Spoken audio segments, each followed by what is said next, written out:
Yo, what up? This is Mr. 50 Million Views on Instagram. Welcome to RNB Therapy Podcast. Listen, we got some beautiful, sexy ladies, other than the 3 AIs that's on here now, you know. We got some real beautiful ladies like gonna stop by on the podcast. They don't need introduction.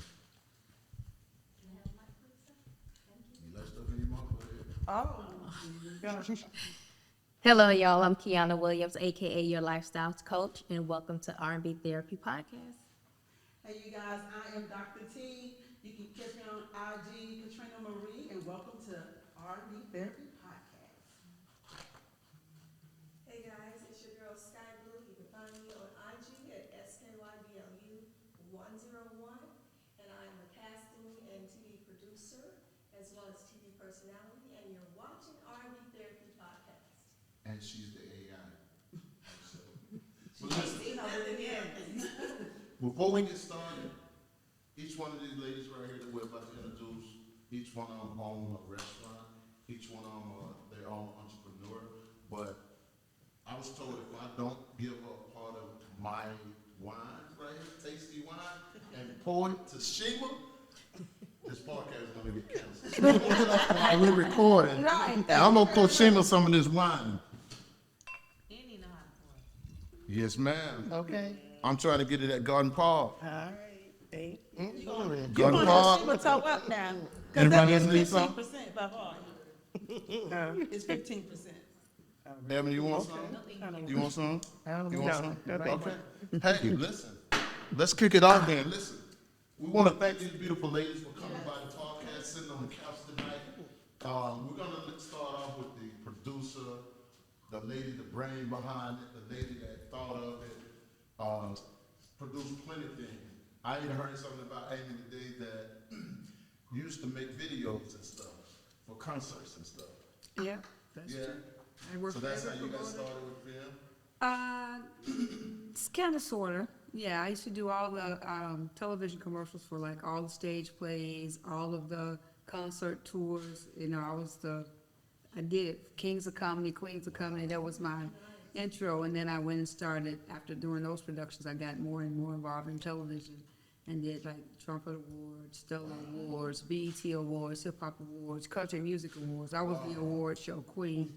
And then I moved on to Sunday Best. I did the first 12 stage plays with Tyler Perry, did T.D. Jakes. Hey, but this is not why, that's how I was here. That was yesterday. Today is all about the flavor, the A flavor.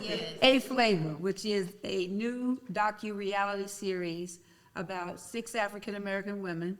5 of them are here with us this evening. The 6th one didn't get saved? Well, she had a prior engagement, but it's about 6 African-American women in one city, the hottest city in America, Atlanta. Atlanta is hot and getting hotter. They own over 25 restaurants in one city, and they do not compete against each other for business. Love it. It's all about the flavor. Yes. So what we're gonna do is we're gonna let each lady introduce their business, their restaurant, their little fuck tape, what they got. We also gonna see if they will carry out tasty wine, and I already said more than see if they will carry it. Huh? Y'all look so gorgeous. Yes. And you look like money. Now y'all trying to get some money For Hey, y'all trying to sponsorship, I need some sponsorship money. get R&B Therapy needs some sponsors. And Blakely. I know that. Contact them. You can all read it. The first lady we're gonna the second lady we're gonna let introduce herself, sitting there so beautiful and stuff. Met this young lady a long time ago.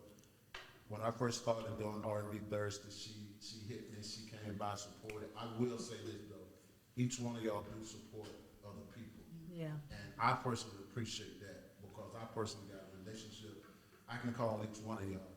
Keisha, I'm gonna wait on you. Let's start with this beautiful lady right here. Go ahead and introduce yourself, man. Hi, I am Taryn. I am owner and co-owner of Harold's Chicken and Ice Bar. What you say? All special. I mean, I started out selling chicken and fish, which originated out of Chicago, and then I leveled up each location that I did, and now I'm a full serve restaurant. Deviled eggs with shrimp, lamb chops, salmon bites, candied yams, greens, jerk, salmon pasta, you name it, I have it. Breakfast, lunch, dinner, and brunch. Peach cobbler French toast, salmon croquettes. Oh yeah, baby. 6:30 a.m. to 2 a.m. I never sleep. 6:30 a.m. to 2 a.m. Yes. Yeah. So we gonna go by your spot tonight. Absolutely. Listen, we're gonna skip over the next one for a special reason. We're all on the special, but I just need to say something to the next young lady, so we're gonna skip over her and go to Shima, Shima, the hard-working lady, the lady that got so many restaurants here that a lot of people don't know Shima own. Wow. And Shima, when I first met Shima through another partner of mine. And from day one, Shima and her friend always welcomed me. So. Well, I'm Shima. I started out on Peter Street with Pearl Restaurant. You started on who? Peter Street. Yeah, Castleberry Hill. Yeah, that's where everything was happening, Peter Street. Peter Street. Yeah, that was where I started.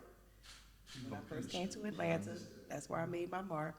And then I moved to Cascade. I'm Baltimore Crab and Seafood on Cascade, Garden Park on Cascade as well, and I have Bella on Butler Road. That's my spot right there. Baby, I'm wearing them out. Wearing them out. How many restaurants you got now, Shima? 3, but I have 2 coming, 2 more coming. Listen, we're gonna skip one more time, y'all, because I got something, like I said, each one of them was special. But we gotta skip the next young lady for a second and go to this next beautiful lady here. Well, hello, I am Andra Hall and the owner and founder of Kami Cakes. And Kami Cakes is a cupcake. It started out as a cupcake only bakery, but we specialize in cakes and cupcakes. Yeah. How many locations you have? Right now, 4. Yeah. Yeah. So we're gonna backtrack for a minute and go to this young lady. Listen, met her in Savannah. Like, I've never seen a female in the entertainment business, real talk, handle the entertainment the way she used to do it in Savannah, Georgia. Like, she left Savannah, moved to Atlanta. I didn't know she was in Atlanta. Called her. She's like, bring your butt down here.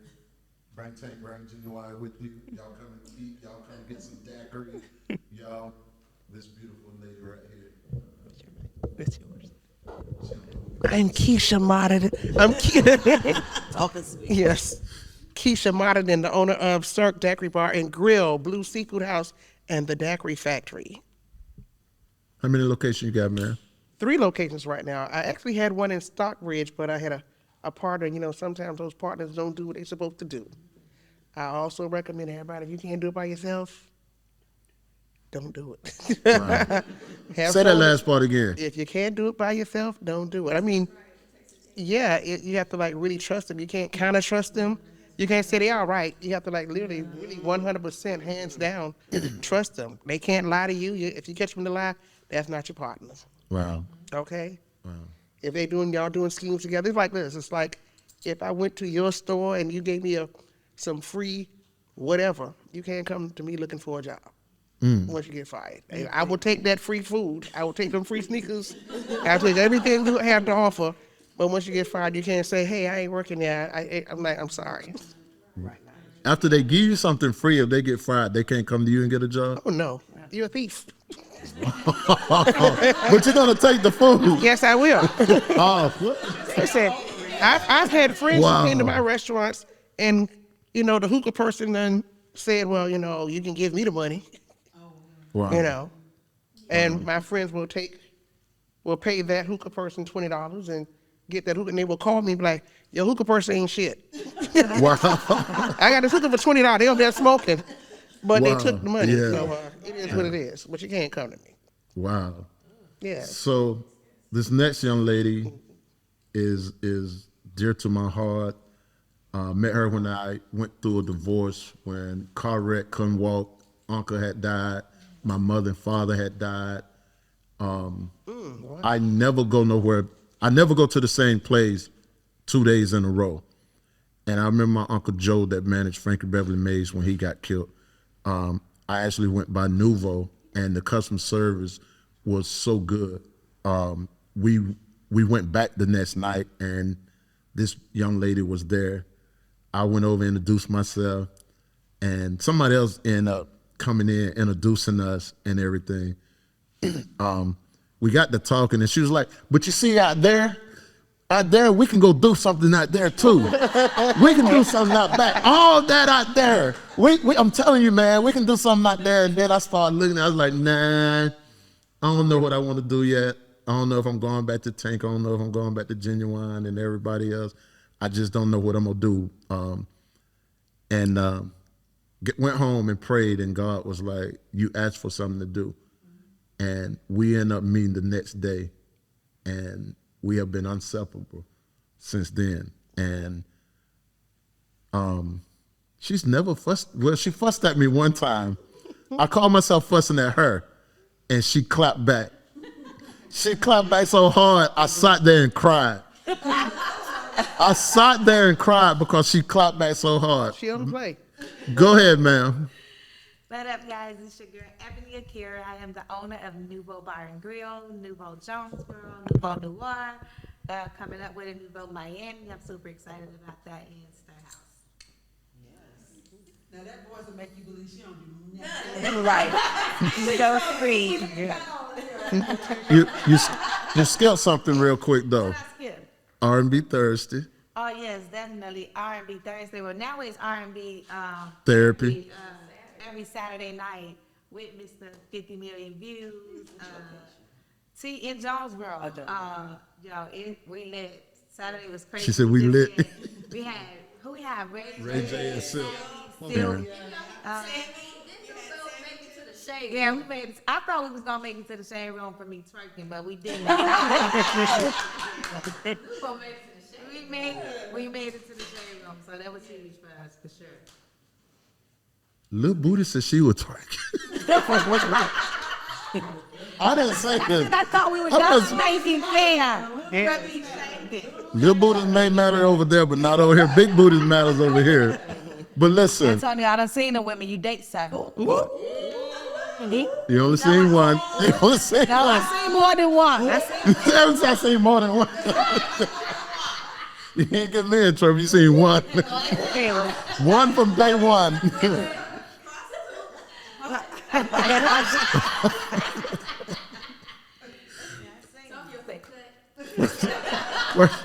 I can't even get it out. First of all, thank you. I know y'all so busy, so we really do thank y'all for stopping by RNB Therapy Podcast. What y'all got going on, man? Well, we have our first season of A Flavor, which is, like I said, the television show that all these beautiful ladies are the castmates on, and it's pretty juicy, you know. We like the new kids on the block, but we tearing up the block. We knocking some shit down. I can believe that We too. knocking some shit down, and the reason why I say that is because people are so impressed with these ladies and owning the restaurants, but they're also impressed that not only do they know how to handle business, they also know how to give, you know, they boss, you know. So we're showing people that African American women can work together and get along. Of course, there's some little strifes, but we're gonna make this food festival pop, and I'll let the ladies tell you more about it. It's you know, I just created the show. They live in it. Oh yeah. Yeah. Let's see here. Yeah, some little spice, a little professionalism, a little history, drama, life. Definitely. A lot of life. Yes. Is anybody quiet on the show? Oh, we won't fight. No, That's good. not like this. Yeah. How do you do the drama? Because you know every television show has to have a little bit of drama in it. Well, let me just say what makes us unique is that we don't have to create. Right. We have employees that create enough drama. Let's start off with that. Right. And then, of course, there's other drama, but, you know, life gets life in, right? You know, friendships, breakups, you know, new family, new team. Yeah, so you can fight without fighting, right? The ones who fight, that's all they got. Right. We actually have real But you know what? Real don't women have to do don't that. have to fight. We fight with our mouth. That's cutty enough, right? You fight with what? The mouth. Don't play with it. You heard it. Okay, okay. Don't play with me now. Look, I had a date tonight, okay? You know, I sell coffee and tea that can help you. It's called that's coffee. We'll help you in that area. You got a team that can help you in that area. That's gonna be a main thing. Give me right. Give me a Yeah. I can say more than all the time to go every day. I was just doing some exercise. That's all. It's great. Oh, okay. He said it works. Every character has their uniqueness about them. Every character has their uniqueness about them. And nobody ask you something, I'm gonna be quiet and let the other ladies talk. Who's the hard-headed one of this? I'm gonna do my eyes like Taryn do hers. Well, That's all of them. basically, see, what you have to understand is every woman here is self-made, and they're used to being their own boss. So it's not about who's hard-headed. You know, they all have their own empire that they built. You gotta answer that question.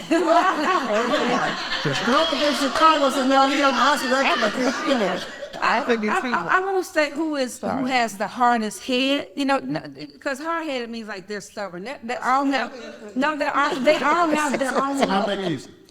Which one of them got the money that's stubborn, that you can't tell me what to do? No, none of them like that. None of them? None of them are like that. That's good. I wouldn't have even casted them if they was like that. You know, because people with real money don't have real attitude. They have a bigger agenda. When the bag is bigger, the agenda changes the whole thing. So so this is how I'll do it for you. I'll do it by spices, since we're called A-Flair. Okay. So Andrea always says, you know, she is on the sweet side of things, so she would be sugar or sugar cane. You know, she can't kill you. That's what I'm saying. Okay, and then I would move over to, you know, ginger. You know, ginger is good for you, but you know, it's kind of get that tangy, get too much. That would be Shima. Shima got a little, you know what I'm saying? Yeah.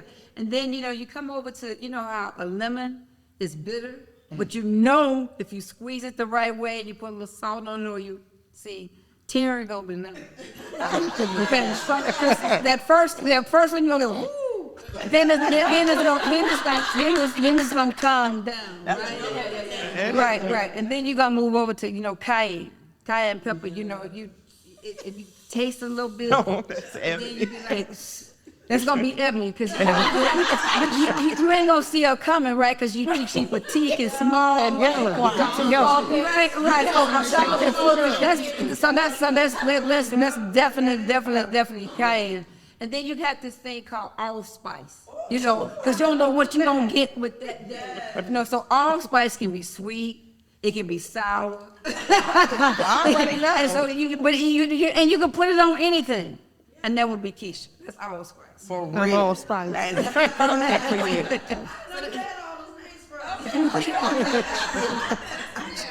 tell you, know. You